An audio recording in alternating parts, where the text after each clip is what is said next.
pag-aaralan ng mabuti ng Department of Justice National Prosecution Service ang lahat ng dokumento, ebidensya na i-elevate ng ating Quadcom dun sa kanilang committee report that could possibly implicate people on crimes for humanity and international humanitarian law.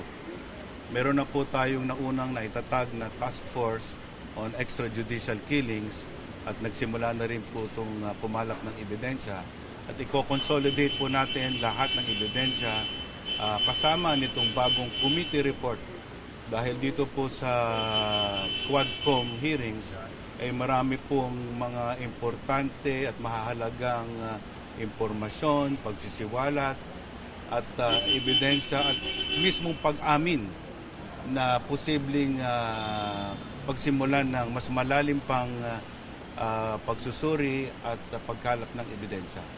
At we will, if the evidence warrants, we will proceed with the filing of cases through the National Prosecution Service. But we assure everyone, kami po ay nakakasiguro na hindi po kami magpa-file ng any harassment case.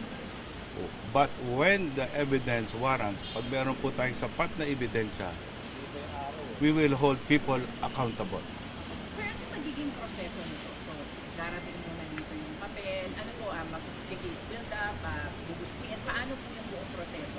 Sa bagong panuntunan ng Department of Justice, kailangan po natin magkaroon ng case build-up. At ang National Prosecution Service po ay mangunguna dyan, kasama po yung binuo namin Task Force on Extrajudicial Killings na nauna nang nagsimula, kumalap ng ebidensya at patuloy po kaming nakikipag-ugnayan sa Philippine National Police, sa NBI at sa lahat po ng law enforcement agencies para siguraduhin na lahat ng relevant information, evidence, at admissions by the parties will be taken into account in completing our case build-up. And if warranted, as I said, if warranted by the evidence, we will hold people legally accountable. Sir, ano ba? Paano to? Parang the NBI na magpapatawag, may mga isasabina pa, or is it talagang purely yung papel na lang? Kasi nagsalita naman na halos lahat doon sa This will be a very extensive case build-up effort. Lahat po ng mga testigo na humarap sa Quadcom, maaari pong isabina rin muli ng NBI at kumuha sila ng affidavits, formal affidavits, para po mas maayos yung statement. Dahil hindi naman po mabuti na yung transcript lang ang ating isa-cite dun sa committee hearings. Mas mabuti po na meron tayong specific na affidavits.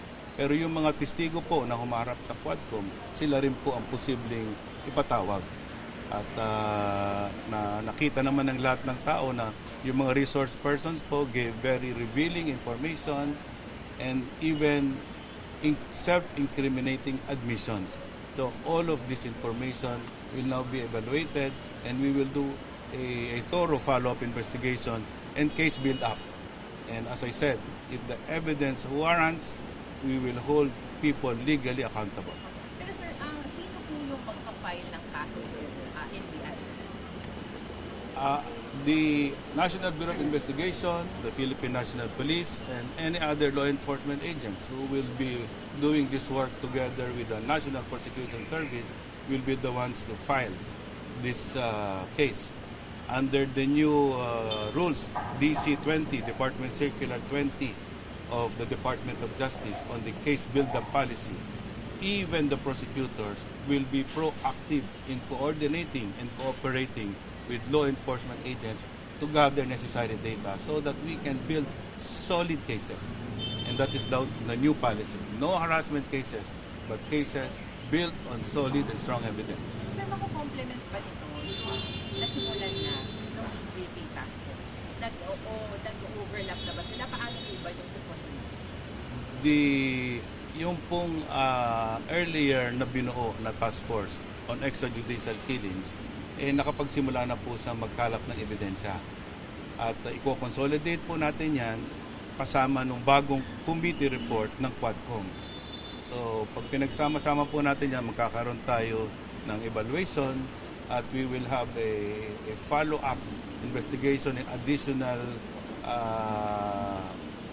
subpoenas to be issued to witnesses so that we will complete the necessary evidence to determine whether this crime of IHL, International Humanitarian Law, or crimes against humanity was really committed. Sir, ipapasabina po ba si dating Pangulo? We will look into that possibility. But as of now, there are already admissions on record made by the former president, and that is evidence that is admissible because these are all under oath and in a public proceeding. Sir, yung pa ba siya? First, sa suit, para lang po maintindihan na po natin. Kasi dati po siyang Pangulo. Well, definitely the past presidents, I'm not referring to anybody, all past presidents are no longer immune from suit. Only the sitting president is immune from any legal suit during his term.